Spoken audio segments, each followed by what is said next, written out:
as a leader, how do you both kind of embrace where people are and who people are and where they are, but also invite them to change or invite them to into something new, say? How do you Mhm. kind of balance that as a leader? What's your experience in kind of working with people around that? That's one of the hardest things to do, I think, is to really meet everyone where they are. Whatever is coming up is your own experience. So I've been very fortunate to have worked pretty deeply in a modality called nonviolent communication, right? Ooh, And NVC, right? NDC, yeah. So we're getting into like, how do I say this to you in a way that is coming from my experience, which no one Uh-huh. can really challenge, right? Uh-huh.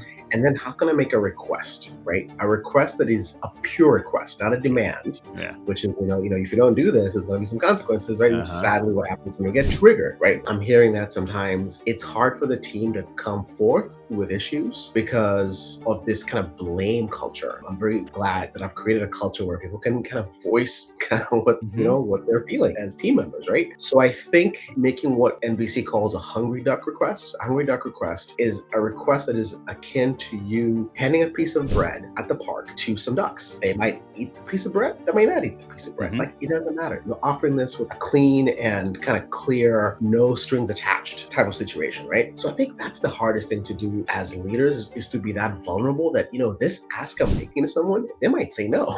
Yeah. If they're truly empowered and know that there is no catch to it, you're not going to be in this position of power. So I think for me, it's been a lot of humility and really realizing that I'm as human as my team members are. They have many strengths that I do not. There's a who out there, right? Who can own a lot of these hows that Yeah. I fail at. It's the nature of doing hard things. There Yeah. are going to be problems, but how we react and deal with those problems is really what Yeah. defines who we become and maybe how far our vision can go. The more Yeah. tolerance you have for these uncomfortable conversations within your company, with your clients, with their clients, it's okay that you ask these Yeah. questions. We're gonna show you what we can We'll do. figure As it out. opposed, let's not talk about this. Let's find a way Hmm. to not deal with this. So Yeah. going into it openly, saying, hey, we don't have this assurance that you're looking for, but here's what we can do instead.